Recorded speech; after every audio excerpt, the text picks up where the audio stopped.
জীবন কিসের উপর নির্ভরশীল?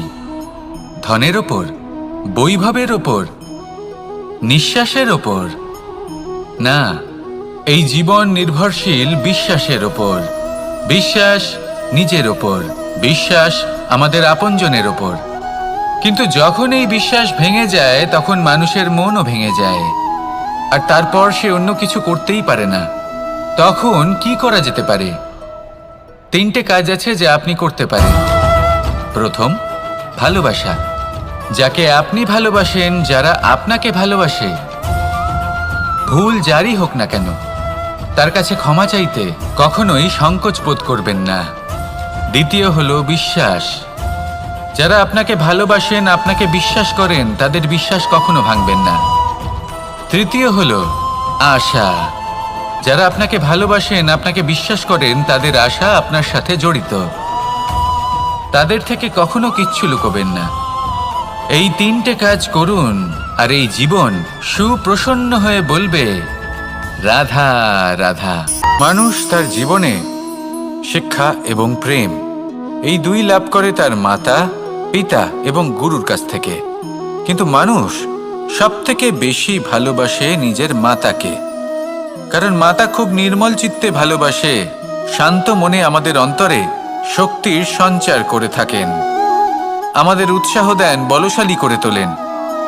ব্যাপারটা কিন্তু এমন নয় যে আমরা নিজেদের বাবা বা গুরুকে ভালোবাসি না। তাদেরকেও আমরা অত্যন্ত ভালোবাসি, শুধু ওনাদের কঠোর ব্যবহার দেখলে আমরা একটু ভয় পেয়ে যাই। এবার ওনাদের এই কঠোর ব্যবহার আমাদের ভালো না লাগলেও অত্যন্ত আবশ্যক, কারণ মাতার থেকে আমরা যে শক্তি লাভ করি তা যেন নিয়ন্ত্রণ হারিয়ে বিধ্বংসী না হয়ে ওঠে।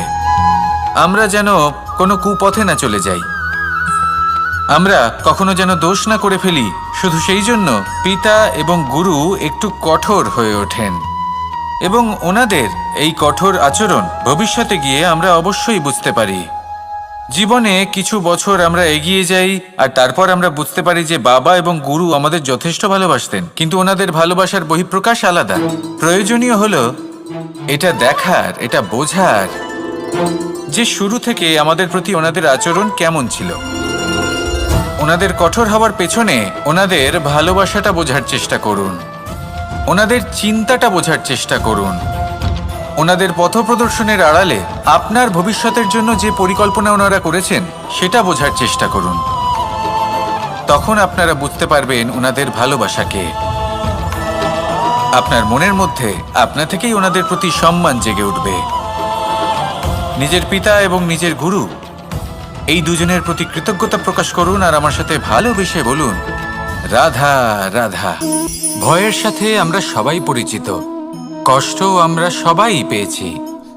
কখনো কখনো আমরা অসুস্থ হয়ে পড়ি, আর এমন সময় হলে মাতার মমতা, কখনো বাবার স্নেহ, কখনো বন্ধুদের পাশে থাকার অনুভূতি আমাদের রোগ নিরাময়ে সাহায্য করে। কখনো যদি আমরা নিরাশ হয়ে পড়ি, তখন যদি আমাদের কোনো আপনজন আমাদের 2টো ভালো কথা বলে, তখন আমাদের মনোবল বেড়ে যায়। ঠিক তেমন সংসারের এই রঙ্গমঞ্চে যদি আপনি পীড়িত অনুভব করেন, কিছু শুভ কথা আলোচনা করুন, কিছু স্তুতি গান করুন, কিছু মুহূর্তের জন্য হলেও নিজের ইষ্টদেবের কথা স্মরণ করুন আর প্রার্থনা করুন। সাহস বাড়বে, শক্তিও বৃদ্ধি পাবে এবং সামনে এগিয়ে চলার পথও দেখতে পাবেন। তখন এই মন প্রসন্ন হয়ে বলবে, রাধা রাধা। কখনো কখনো অন্ধকারের সাথে লড়াই করার জন্য আমরা প্রদীপ জ্বালাই। এতে প্রথমে সলতে রাখি, তারপর তেল ঢালি, তারপর আগুন জেলে এটা প্রজ্বলিত করি। তারপর একটা সময় আসে যখন এই প্রদীপ নিভে যায়। কারণটা কি? কারণ কি এটা যে প্রদীপের প্রকাশমান হওয়ার ক্ষমতা সমাপ্ত হয়েছে? না, এই যে আগুন আমরা দেখতে পাচ্ছি, এই আগুনের জন্য যে শক্তির প্রয়োজন হয় তা আসে এই তেল থেকে। যদি এই তেল সমাপ্ত হয়ে যায় তাহলে এই প্রকাশ তাও সমাপ্ত হয়ে যায়। আর আমাদের জীবনে এই তেল হলো আমাদের কর্ম, আর এই আগুন আর এর দ্বারা উৎপন্ন হওয়া প্রকাশ আমাদের ভাগ্য। যত আমাদের কর্ম ক্ষীণ হতে থাকবে, আমাদের ভাগ্য সৌভাগ্য কোথাও না কোথাও লুপ্ত হয়ে যাবে। যে উজ্জ্বল ভবিষ্যৎ আমরা চাইছি তা কখনো লাভ করতে পারবো না যদি কর্ম না করি। ঠিক যেমন তেল ছাড়া অগ্নি উৎপন্ন হয় না, তেমনি কর্ম ছাড়া সৌভাগ্য হয় না। আর যেমন কর্ম তেমন ভাগ্য। তাই সবসময় কর্ম করতে থাকুন, কর্ম করা থামাবেন না। আর আমার সাথে ভালোবেসে বলুন, রাধা রাধা। জীবনে তিনটি বিষয় আছে, তিনটি বস্তু আছে, তারা যেন আপনাকে কখনো বশে না করে নিতে পারে। প্রথম হলো ধন। ধন যতক্ষণ আপনি ব্যবহার করতে থাকেন, যতক্ষণ তা আপনার কাজে আসছে, ততক্ষণ ঠিক আছে, এই ধন আপনার কাছে অমৃত। কিন্তু যখন এই ধন আপনাকে ব্যবহার করতে শুরু করে, বুঝে যাবেন যে আপনার পতনের সময় শুরু হয়েছে। দ্বিতীয় বিষয়, ফেলে আসা অতীত। যাই করুন, আপনি অতীত পাল্টাতে পারবেন না, আর এই সত্যিটা আপনিও জানেন। কিন্তু তাও এর বশবর্তী আমরা হয়ে পড়ি। আর যখন তাই হয়, তখন এই সংসারে আমরা যেখানেই যাই না কেন, যত বড়ই সুখ লাভ করি না কেন, সেই সব আমাদের কাছে তিক্ত বলে মনে হয়। তৃতীয় বিষয়, আপনার আশেপাশের মানুষ ভিন্ন ভিন্ন ধরনের মানুষ হয়, যাদের চিন্তা ভাবনা এবং দৃষ্টিভঙ্গি ভিন্ন ভিন্ন প্রকারের। যদি এদের বশবর্তী আপনি হয়ে পড়েন, তাহলে কেউ বলবে এটা করো, এটা ভালো। কেউ বলবে এটা করো না, ওটা করো, ওটা ভালো কাজ। কেউ বলবে এই দুটোই করো না, অন্য কিছু করো। এই কথাগুলিতে আপনি এতটাই জড়িয়ে পড়বেন যে আপনি লক্ষ্যভ্রষ্ট হয়ে পড়বেন। তাই এই তিন বিষয় থেকে সাবধানে থাকবেন। যদি কোনো কিছু বশ করতে হয়, তাহলে আপনাকে বশ করতে হবে আপনার আজকে, নিজের বর্তমানকে। এটা খুব প্রয়োজনীয়। এটা ভাববেন যে এই সময়ের সদ্ব্যবহার আমি কিভাবে করব, সময়কে শাসন কিভাবে করব, ওই কর্ম কিভাবে করব যাতে ভবিষ্যতে কখনো আমার আফসোস না হয়, বরং এই সংসার আমাকে নিয়ে গর্ব করবে, সেই কর্ম করুন। আর যখন আপনি এটা শিখে নেবেন, তখন আপনি নিজেই নিজেকে প্রকৃত অর্থে ভাগ্যশালী করে তুলবেন। আসুন আমার সাথে ভালোবেসে বলুন, রাধা রাধা। মানুষের জীবনে দুই ধরনের আবেগ থাকে যা চিরকাল তার সাথে বসবাস করে। প্রথম, স্বপ্ন। দ্বিতীয়, অজুহাত। মানুষ হাজার হাজার স্বপ্ন দেখতে পারে। আমাকে এই কাজ করতে হবে, আমাকে ওখানে ঘুরতে যেতে হবে, আমায় জীবনে এই অসম্ভব কাজ বাস্তবায়িত করে দেখাতে হবে, আদি ইত্যাদি। এবার ঠিক যেমন স্বপ্ন দেখেন, সেইভাবে অজুহাতও খুঁজে নিয়ে আসেন। আমি এই স্বপ্ন পূরণ করতে পারলাম না, কারণ আমাকে কেউ সাহায্যই করলো না, কারণ আমি দুর্বল হয়ে পড়েছিলাম, কারণ আমার কাছে সময়ই ছিল না, আদি ইত্যাদি। এবার সাফল্য এবং অসফলতার মাঝখানে এই ধরনের সংঘর্ষ হতে থাকে। সাফল্য তখন লাভ করা সম্ভব যখন আপনার স্বপ্ন আপনার অজুহাতের থেকে অনেক বড় হয়, আর অসফলতা তখন পাবেন যখন আপনার অজুহাত আপনার স্বপ্নের থেকে অনেক বড় হয়। আপনি যদি সাফল্য লাভ করতে চান, তাহলে চেষ্টা করতে থাকুন, পরিশ্রম করুন। যদি অসফল হন, তাহলে ভয়ভীত হওয়ার কোনো প্রয়োজন নেই। নিজের ভুল বুঝুন, তাকে শুধরে নিন, আবার চেষ্টা করুন। কিন্তু যদি নিজের জীবনে অজুহাত নিয়ে আসেন, তখন স্বপ্ন কখনো পূরণ হবে না। আসুন আমার সাথে ভালোবেসে বলুন, রাধা রাধা। অনেক সময় আমরা কারোর নীরবতাকে তার দুর্বলতা ভেবে বসি। হতেই পারে সেই ব্যক্তি উত্তর দিতে চাইছেন না, হতে পারে অন্য কোনো কারণ আছে যা আমরা বুঝতেই পারছি না। সেই জন্য তাকে দুর্বল ভেবে নেওয়া অনুচিত। দেখতে গেলে এই বিশাল সমুদ্র এও কিন্তু নীরব, শান্ত হয়। কিন্তু যখন সে রুদ্র মূর্তি ধারণ করে, তখন কি হয়? সমগ্র সংসারকে বিনাশের পথে নিয়ে যায় এই সমুদ্র, প্রলয় সৃষ্টি করে। সেই জন্য কারোর সহ্য শক্তিকে দুর্বলতা বলে মনে করবেন না, কারণ যদি এই নীরবতা নিজেকে ভেঙে বেরিয়ে আসে, তাহলে তা বিনাশের সমস্ত সীমা পার করে যেতে পারে।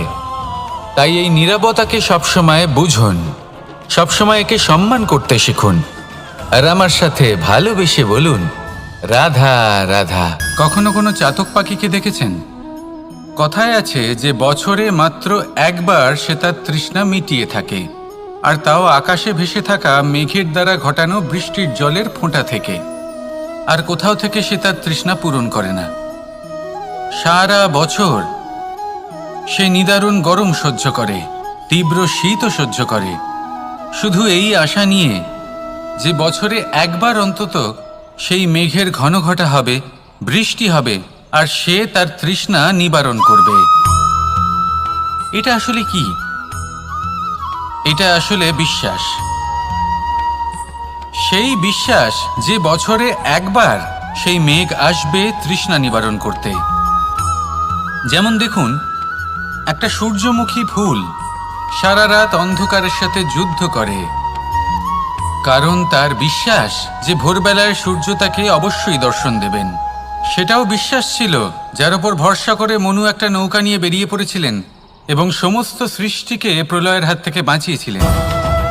সেটাও ছিল ভালোবাসার প্রতি বিশ্বাস, যার উপর ভরসা করে বানর এবং ভাল্লুক সেনা নিয়ে শ্রীরাম আক্রমণ করেছিলেন সমস্ত বরদানপ্রাপ্ত অসুরগণ এবং রাক্ষসগণের লঙ্কায় এবং জয় লাভ করেছিলেন।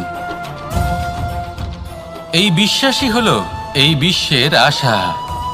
বিশ্বাস রাখুন যে আপনি হলেন সর্বশ্রেষ্ঠ এবং শুধুই নিজের কর্ম করতে থাকুন। এই বিশ্বাসের আশাই আপনাকে প্রতি মুহূর্তে বল প্রদান করবে। এ হলো আমার বিশ্বাস। আসুন আর আমার সাথে ভালোবেসে বলুন, রাধা রাধা। যোগাসন। যোগাসনে আসন অত্যন্ত গুরুত্বপূর্ণ। এবার আমি বলবো সবথেকে শ্রেষ্ঠ আসন কোনটি। আশ্বাস। নিজেকে আশ্বস্ত করতে থাকুন যে আমি আছি, সব ঠিক হবে, যা হচ্ছে ভালোর জন্য হচ্ছে। এই আশ্বাস আপনাকে জীবনে এমন ধন্যাত্মক বিশ্বাস দেবে যে আপনি বড় বড় সমস্যার সমাধান করতে পারবেন। এবার যদি কথা বলি সবথেকে কঠিন সময়ের, তাহলে সেটা হলো বিচ্ছেদের। যা মা সীতাকে সহ্য করতে হয়েছে শ্রীরামের জন্য, রাধা কৃষ্ণকেও সহ্য করতে হয়েছে। যে ব্যক্তি বিচ্ছেদের সময় সঠিক পথে চলে এসেছে সে জীবনে অনেক শ্রেষ্ঠ স্থানে অবশ্যই পৌঁছতে পারবে। এবার যদি কথা বলি সবথেকে জরুরি এবং গুরুত্বপূর্ণ সময়ের, তাহলে সেটা হলো সংযোগ। সকলকে সাহায্য করতে থাকুন।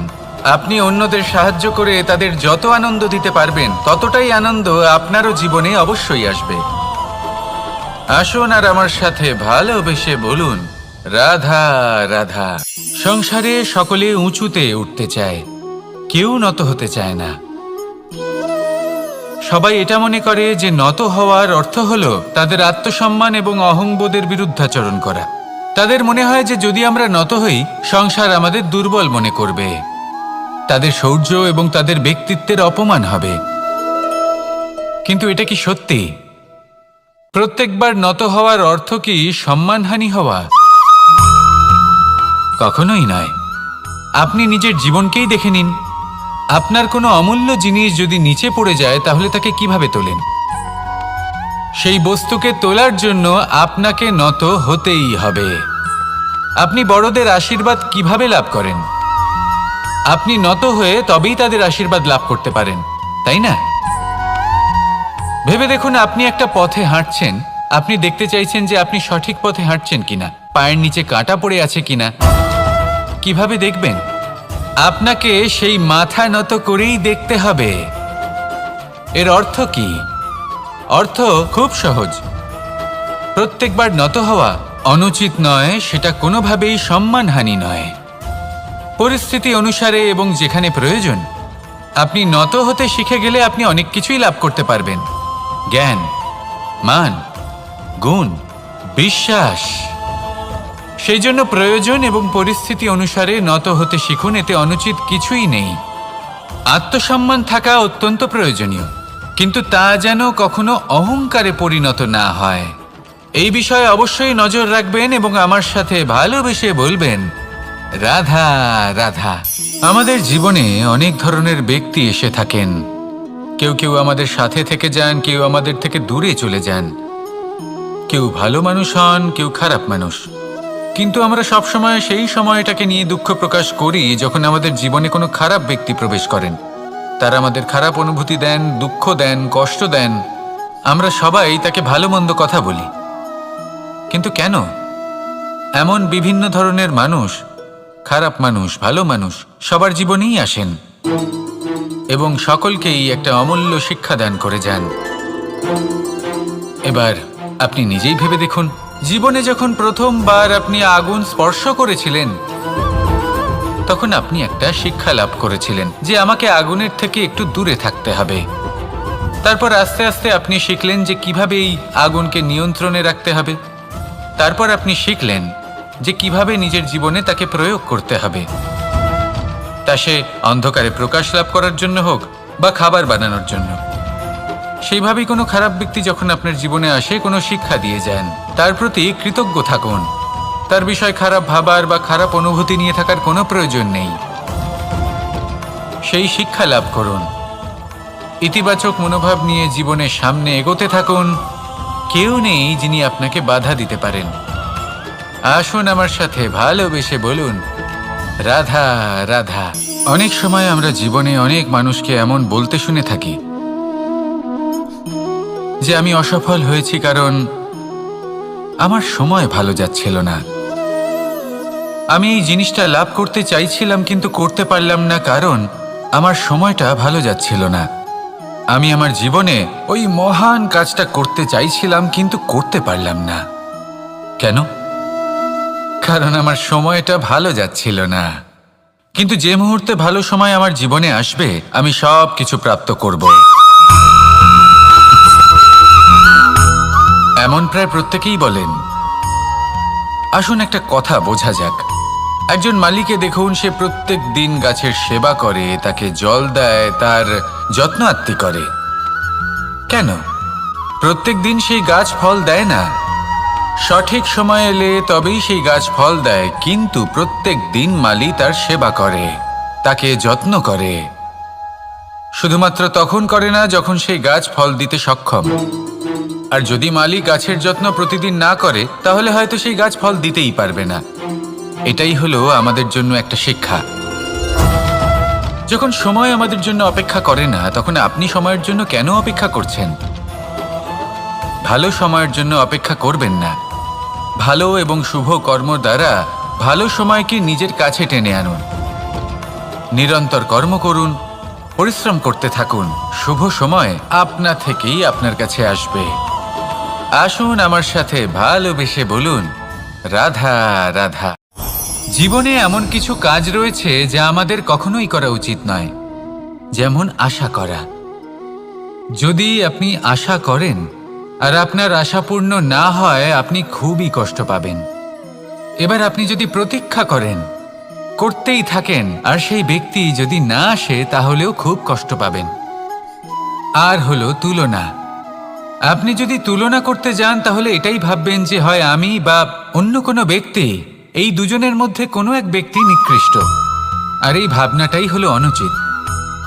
যদি আমরা কথা বলি সেই সব বিষয়ে যা আমাদের করা উচিত, যেমন পরীক্ষা।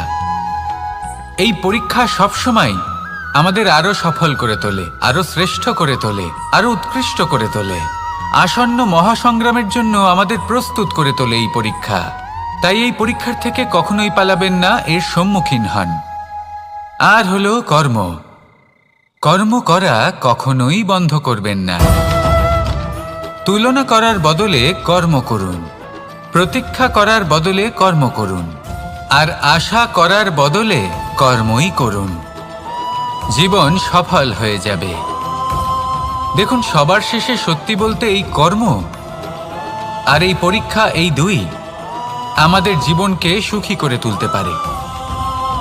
আসুন আর আমার সাথে ভালোবেসে বলুন, রাধা রাধা। আমি অনেক সংখ্যক মানুষকে দেখেছি, তাদের কাছে অত্যাধিক জ্ঞান আছে, শিল্প আছে, ধন আছে, কীর্তি আছে, কিন্তু তারা এই সব কিছু নিজেদের কাছেই রাখেন, এই সমাজে বিতরণ করেন না।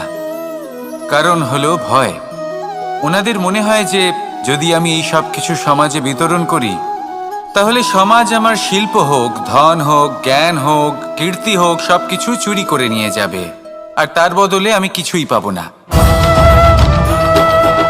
এটা কিন্তু সত্য নয়। সত্য হলো এটাই যে যদি আপনি নিজেকে এই সংসারের প্রতি সমর্পিত করেন, তাহলে এই সংসার আপনার প্রতিও সমর্পিত থাকবে। আপনি শুধু ধন, জ্ঞান, কীর্তি, সম্মান পাবেন তাই নয়, বরং এই সমাজ আপনাকে নিজের চোখে হারাবে, মনের মধ্যে স্থান দেবে। তাই এই ভয় ত্যাগ করে দেখুন কিভাবে এই সমাজ আপনাকে প্রেম সমর্পণ করে। আসুন আমার সাথে ভালোবেসে বলুন, রাধা রাধা। মানুষ তার জীবনে শিক্ষা এবং প্রেম এই দুই লাভ করে তার মাতা, পিতা এবং গুরুর কাছ থেকে। কিন্তু মানুষ সবথেকে বেশি ভালোবাসে নিজের মাতাকে, কারণ মাতা খুব নির্মল চিত্তে ভালোবাসে, শান্ত মনে আমাদের অন্তরে শক্তির সঞ্চার করে থাকেন, আমাদের উৎসাহ দেন, বলশালী করে তোলেন। ব্যাপারটা কিন্তু এমন নয় যে আমরা নিজেদের বাবা বা গুরুকে ভালোবাসি না, তাদেরকেও আমরা অত্যন্ত ভালোবাসি, শুধু ওনাদের কঠোর ব্যবহার দেখলে আমরা একটু ভয় পেয়ে যাই। এবার ওনাদের এই কঠোর ব্যবহার আমাদের ভালো না লাগলেও অত্যন্ত আবশ্যক, কারণ মাতার থেকে আমরা যে শক্তি লাভ করি তা যেন নিয়ন্ত্রণ হারিয়ে বিধ্বংসী না হয়ে ওঠে, আমরা যেন কোনো কুপথে না চলে যাই, আমরা কখনো যেন দোষ না করে ফেলি। শুধু সেই জন্য পিতা এবং গুরু একটু কঠোর হয়ে ওঠেন, এবং ওনাদের এই কঠোর আচরণ ভবিষ্যতে গিয়ে আমরা অবশ্যই বুঝতে পারি। জীবনে কিছু বছর আমরা এগিয়ে যাই আর তারপর আমরা বুঝতে পারি যে বাবা এবং গুরু আমাদের যথেষ্ট ভালোবাসতেন, কিন্তু ওনাদের ভালোবাসার বহিঃপ্রকাশ আলাদা। প্রয়োজনীয় হলো এটা দেখার, এটা বোঝার যে শুরু থেকে আমাদের প্রতি ওনাদের আচরণ কেমন ছিল। ওনাদের কঠোর হওয়ার পেছনে ওনাদের ভালোবাসাটা বোঝার চেষ্টা করুন, ওনাদের চিন্তাটা বোঝার চেষ্টা করুন, ওনাদের পথপ্রদর্শনের আড়ালে আপনার ভবিষ্যতের জন্য যে পরিকল্পনা ওনারা করেছেন সেটা বোঝার চেষ্টা করুন। তখন আপনারা বুঝতে পারবেন ওনাদের ভালোবাসাকে। আপনার মনের মধ্যে আপনা থেকেই ওনাদের প্রতি সম্মান জেগে উঠবে।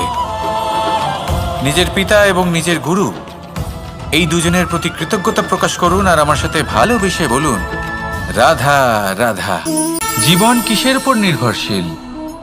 ধনের ওপর, বৈভবের ওপর, নিঃশ্বাসের ওপর? না, এই জীবন নির্ভরশীল বিশ্বাসের ওপর। বিশ্বাস নিজের ওপর, বিশ্বাস আমাদের আপনজনের ওপর। কিন্তু যখন এই বিশ্বাস ভেঙে যায় তখন মানুষের মনও ভেঙে যায়, আর তারপর সে অন্য কিছু করতেই পারে না। তখন কি করা যেতে পারে? 3টে কাজ আছে যা আপনি করতে পারেন। প্রথম, ভালোবাসা। যাকে আপনি ভালোবাসেন, যারা আপনাকে ভালোবাসে, ভুল যারই হোক না কেন, তার কাছে ক্ষমা চাইতে কখনোই সংকোচ বোধ করবেন না। দ্বিতীয় হলো বিশ্বাস। যারা আপনাকে ভালোবাসেন, আপনাকে বিশ্বাস করেন, তাদের বিশ্বাস কখনো ভাঙবেন না। তৃতীয় হলো আশা। যারা আপনাকে ভালোবাসেন, আপনাকে বিশ্বাস করেন, তাদের আশা আপনার সাথে জড়িত। তাদের থেকে কখনো কিচ্ছু লুকোবেন না। এই 3টে কাজ করুন আর এই জীবন সুপ্রসন্ন হয়ে বলবে, রাধা রাধা। মানুষের জীবনে 2 ধরনের আবেগ থাকে যা চিরকাল তার সাথে বসবাস করে। প্রথম, স্বপ্ন। দ্বিতীয়, অজুহাত। মানুষ হাজার হাজার স্বপ্ন দেখতে পারে।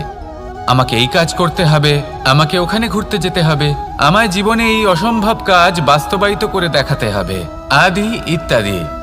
এবার ঠিক যেমন স্বপ্ন দেখেন সেইভাবে অজুহাতও খুঁজে নিয়ে আসেন। আমি এই স্বপ্ন পূরণ করতে পারলাম না, কারণ আমাকে কেউ সাহায্যই করলো না, কারণ আমি দুর্বল হয়ে পড়েছিলাম, কারণ আমার কাছে সময়ই ছিল না, আদি ইত্যাদি। এবার সাফল্য এবং অসফলতার মাঝখানে এই ধরনের সংঘর্ষ হতে থাকে। সাফল্য তখন লাভ করা সম্ভব যখন আপনার স্বপ্ন আপনার অজুহাতের থেকে অনেক বড় হয়, আর অসফলতা তখন পাবেন যখন আপনার অজুহাত আপনার স্বপ্নের থেকে অনেক বড় হয়। আপনি যদি সাফল্য লাভ করতে চান তাহলে চেষ্টা করতে থাকুন, পরিশ্রম করুন। যদি অসফল হন তাহলে ভয়ভীত হওয়ার কোনো প্রয়োজন নেই। নিজের ভুল বুঝুন, তাকে শুধরে নিন, আবার চেষ্টা করুন। কিন্তু যদি নিজের জীবনে অজুহাত নিয়ে আসেন, তখন স্বপ্ন কখনো পূরণ হবে না। আসুন আমার সাথে ভালোবেসে বলুন, রাধা রাধা। ভয়ের সাথে আমরা সবাই পরিচিত, কষ্টও আমরা সবাই পেয়েছি।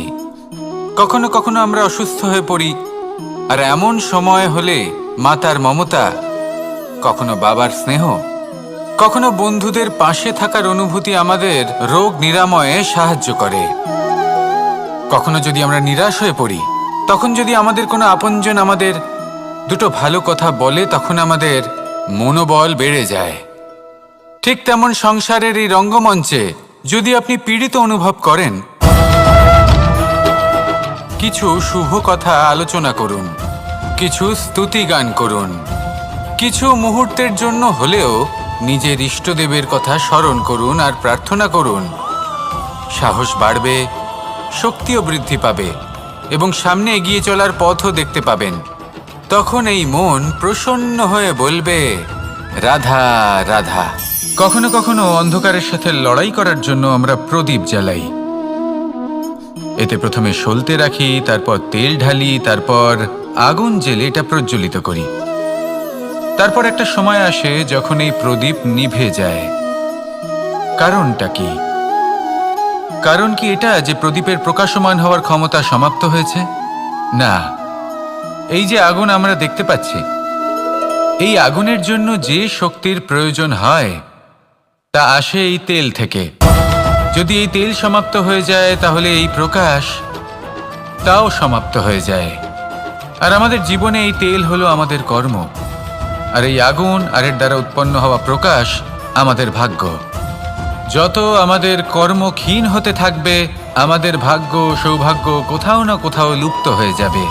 যে উজ্জ্বল ভবিষ্যৎ আমরা চাইছি তা কখনো লাভ করতে পারবো না যদি কর্ম না করি। ঠিক যেমন তেল ছাড়া অগ্নি উৎপন্ন হয় না, তেমনি কর্ম ছাড়া সৌভাগ্য হয় না। আর যেমন কর্ম তেমন ভাগ্য। তাই সবসময় কর্ম করতে থাকুন, কর্ম করা থামাবেন না। আর আমার সাথে ভালোবেসে বলুন, রাধা রাধা। জীবনে তিনটি বিষয় আছে, তিনটি বস্তু আছে, তারা যেন আপনাকে কখনো বশে না করে নিতে পারে। প্রথম হলো ধন। ধন যতক্ষণ আপনি ব্যবহার করতে থাকেন, যতক্ষণ তা আপনার কাজে আসছে, ততক্ষণ ঠিক আছে, এই ধন আপনার কাছে অমৃত। কিন্তু যখন এই ধন আপনাকে ব্যবহার করতে শুরু করে, বুঝে যাবেন যে আপনার পতনের সময় শুরু হয়েছে। দ্বিতীয় বিষয়, ফেলে আসা অতীত। যাই করুন, আপনি অতীত পাল্টাতে পারবেন না, আর এই সত্যিটা আপনিও জানেন। কিন্তু তাও এর বশবর্তী আমরা হয়ে পড়ি। আর যখন তাই হয়, তখন এই সংসারে আমরা যেখানেই যাই না কেন, যত বড়ই সুখ লাভ করি না কেন, সেই সব আমাদের কাছে তিক্ত বলে মনে হয়। তৃতীয় বিষয়, আপনার আশেপাশের মানুষ ভিন্ন ভিন্ন ধরনের মানুষ হয়, যাদের চিন্তা ভাবনা এবং দৃষ্টিভঙ্গি ভিন্ন ভিন্ন প্রকারের। যদি এদের বশবর্তী আপনি হয়ে পড়েন, তাহলে কেউ বলবে এটা করো, এটা ভালো। কেউ বলবে এটা করো না, ওটা করো, ওটা ভালো কাজ। কেউ বলবে এই দুটোই করো না, অন্য কিছু করো। এই কথাগুলিতে আপনি এতটাই জড়িয়ে পড়বেন যে আপনি লক্ষ্যভ্রষ্ট হয়ে পড়বেন। তাই এই তিন বিষয় থেকে সাবধানে থাকবেন। যদি কোনো কিছু বশ করতে হয়, তাহলে আপনাকে বশ করতে হবে আপনার আজকে, নিজের বর্তমানকে। এটা খুব প্রয়োজনীয়। এটা ভাববেন যে এই সময়ের সদ্ব্যবহার আমি কিভাবে করব, সময়কে শাসন কিভাবে করব, ওই কর্ম কিভাবে করব যাতে ভবিষ্যতে কখনো আমার আফসোস না হয়, বরং এই সংসার আমাকে নিয়ে গর্ব করবে, সেই কর্ম করুন। আর যখন আপনি এটা শিখে নেবেন, তখন আপনি নিজেই নিজেকে প্রকৃত অর্থে ভাগ্যশালী করে তুলবেন। আসুন আমার সাথে ভালোবেসে বলুন, রাধা রাধা। অনেক সময় আমরা কারোর নীরবতাকে তার দুর্বলতা ভেবে বসি। হতেই পারে সেই ব্যক্তি উত্তর দিতে চাইছেন না, হতে পারে অন্য কোনো কারণ আছে যা আমরা বুঝতেই পারছি না। সেই জন্য তাকে দুর্বল ভেবে নেওয়া অনুচিত। দেখতে গেলে এই বিশাল সমুদ্র এও কিন্তু নীরব, শান্ত হয়। কিন্তু যখন সে রুদ্র মূর্তি ধারণ করে তখন কি হয়? সমগ্র সংসারকে বিনাশের পথে নিয়ে যায় এই সমুদ্র, প্রলয় সৃষ্টি করে। সেই জন্য কারোর সহ্য শক্তিকে দুর্বলতা বলে মনে করবেন না, কারণ যদি এই নীরবতা নিজেকে ভেঙে বেরিয়ে আসে তাহলে তা বিনাশের সমস্ত সীমা পার করে যেতে পারে। তাই এই নীরবতাকে সবসময় বুঝুন, সবসময় একে সম্মান করতে শিখুন, আর আমার সাথে ভালোবেসে বলুন রাধা রাধা। কখনো কোনো চাতক পাখিকে দেখেছেন?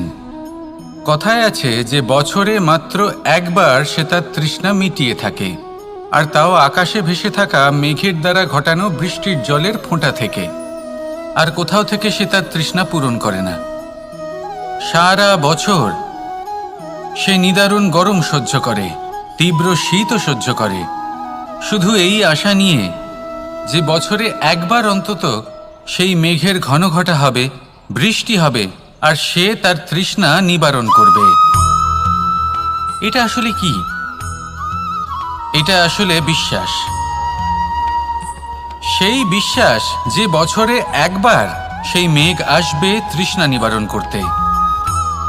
যেমন দেখুন, একটা সূর্যমুখী ফুল সারা রাত অন্ধকারের সাথে যুদ্ধ করে, কারণ তার বিশ্বাস যে ভোরবেলায় সূর্য তাকে অবশ্যই দর্শন দেবেন।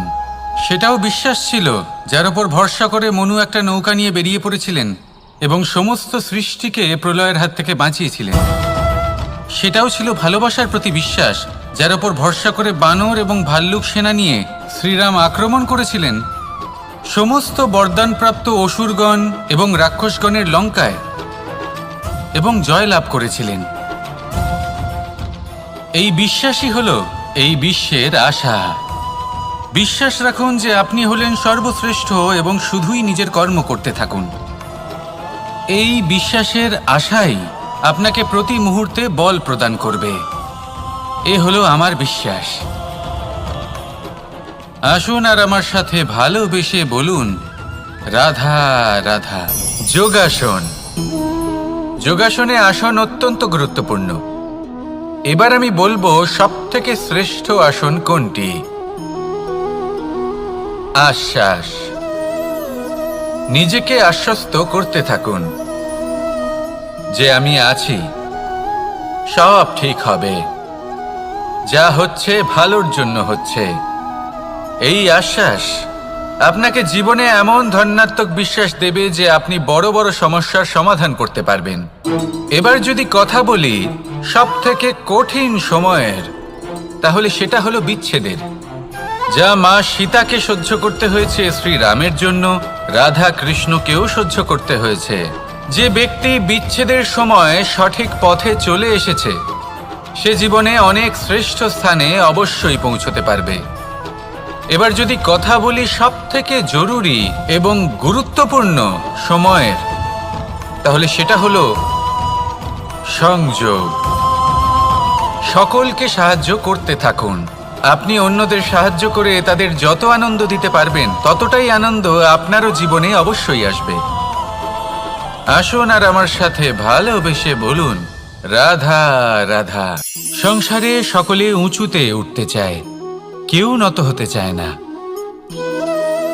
সবাই এটা মনে করে যে নত হওয়ার অর্থ হলো তাদের আত্মসম্মান এবং অহংবোধের বিরুদ্ধাচরণ করা। তাদের মনে হয় যে যদি আমরা নত হই সংসার আমাদের দুর্বল মনে করবে, তাদের শৌর্য এবং তাদের ব্যক্তিত্বের অপমান হবে। কিন্তু এটা কি সত্যি? প্রত্যেকবার নত হওয়ার অর্থ কি সম্মানহানি হওয়া? কখনোই নয়। আপনি নিজের জীবনকেই দেখে নিন। আপনার কোনো অমূল্য জিনিস যদি নিচে পড়ে যায় তাহলে তাকে কিভাবে তোলেন? সেই বস্তুকে তোলার জন্য আপনাকে নত হতেই হবে। আপনি বড়দের আশীর্বাদ কিভাবে লাভ করেন? আপনি নত হয়ে তবেই তাদের আশীর্বাদ লাভ করতে পারেন, তাই না? ভেবে দেখুন, আপনি একটা পথে হাঁটছেন, আপনি দেখতে চাইছেন যে আপনি সঠিক পথে হাঁটছেন কিনা, পায়ের নিচে কাঁটা পড়ে আছে কিনা। কিভাবে দেখবেন? আপনাকে সেই মাথা নত করেই দেখতে হবে। এর অর্থ কি? অর্থ খুব সহজ। প্রত্যেকবার নত হওয়া অনুচিত নয়, সেটা কোনোভাবেই সম্মানহানি নয়। পরিস্থিতি অনুসারে এবং যেখানে প্রয়োজন আপনি নত হতে শিখে গেলে আপনি অনেক কিছুই লাভ করতে পারবেন। জ্ঞান, মান, গুণ, বিশ্বাস। সেই জন্য প্রয়োজন এবং পরিস্থিতি অনুসারে নত হতে শিখুন, এতে অনুচিত কিছুই নেই। আত্মসম্মান থাকা অত্যন্ত প্রয়োজনীয়, কিন্তু তা যেন কখনো অহংকারে পরিণত না হয়। এই বিষয়ে অবশ্যই নজর রাখবেন এবং আমার সাথে ভালোবেসে বলবেন, রাধা রাধা। আমাদের জীবনে অনেক ধরনের ব্যক্তি এসে থাকেন। কেউ কেউ আমাদের সাথে থেকে যান, কেউ আমাদের থেকে দূরে চলে যান। কেউ ভালো মানুষ হন, কেউ খারাপ মানুষ। কিন্তু আমরা সবসময় সেই সময়টাকে নিয়ে দুঃখ প্রকাশ করি যখন আমাদের জীবনে কোনো খারাপ ব্যক্তি প্রবেশ করেন। তারা আমাদের খারাপ অনুভূতি দেন, দুঃখ দেন, কষ্ট দেন। আমরা সবাই তাকে ভালো মন্দ কথা বলি। কিন্তু কেন? এমন বিভিন্ন ধরনের মানুষ, খারাপ মানুষ, ভালো মানুষ সবার জীবনেই আসেন এবং সকলকেই একটা অমূল্য শিক্ষা দান করে যান। এবার আপনি নিজেই ভেবে দেখুন, জীবনে যখন প্রথমবার আপনি আগুন স্পর্শ করেছিলেন তখন আপনি একটা শিক্ষা লাভ করেছিলেন যে আমাকে আগুনের থেকে একটু দূরে থাকতে হবে। তারপর আস্তে আস্তে আপনি শিখলেন যে কিভাবে এই আগুনকে নিয়ন্ত্রণে রাখতে হবে। তারপর আপনি শিখলেন যে কিভাবে নিজের জীবনে তাকে প্রয়োগ করতে হবে, তা সে অন্ধকারে প্রকাশ লাভ করার জন্য হোক বা খাবার বানানোর জন্য। সেইভাবেই কোনো খারাপ ব্যক্তি যখন আপনার জীবনে আসে কোনো শিক্ষা দিয়ে যান, তার প্রতি কৃতজ্ঞ থাকুন। তার বিষয় খারাপ ভাবার বা খারাপ অনুভূতি নিয়ে থাকার কোনো প্রয়োজন নেই। সেই শিক্ষা লাভ করুন, ইতিবাচক মনোভাব নিয়ে জীবনের সামনে এগোতে থাকুন। কেউ নেই যিনি আপনাকে বাধা দিতে পারেন। আসুন আমার সাথে ভালোবেসে বলুন, রাধা রাধা। অনেক সময় আমরা জীবনে অনেক মানুষকে এমন বলতে শুনে থাকি যে আমি অসফল হয়েছি কারণ আমার সময় ভালো যাচ্ছিল না। আমি এই জিনিসটা লাভ করতে চাইছিলাম কিন্তু করতে পারলাম না কারণ আমার সময়টা ভালো যাচ্ছিল না। আমি আমার জীবনে ওই মহান কাজটা করতে চাইছিলাম কিন্তু করতে পারলাম না। কেন? কারণ আমার সময়টা ভালো যাচ্ছিল না। কিন্তু যে মুহূর্তে ভালো সময় আমার জীবনে আসবে আমি সব কিছু প্রাপ্ত করব। এমন প্রায় প্রত্যেকেই বলেন। আসুন একটা কথা বোঝা যাক।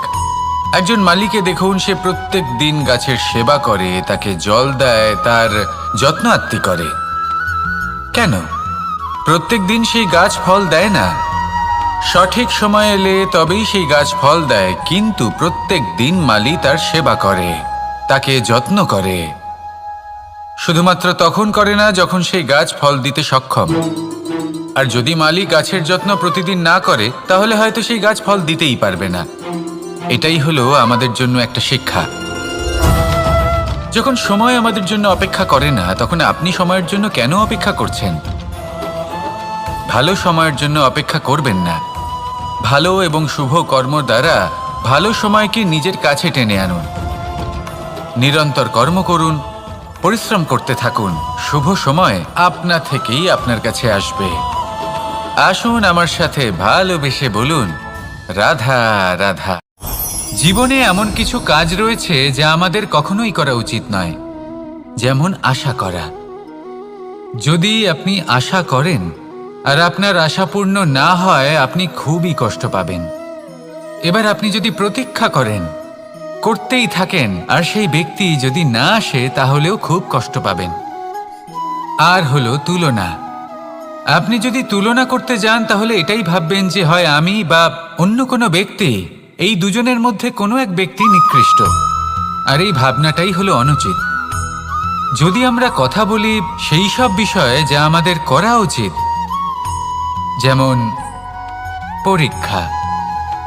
এই পরীক্ষা সবসময় আমাদের আরো সফল করে তোলে, আরো শ্রেষ্ঠ করে তোলে, আরো উৎকৃষ্ট করে তোলে।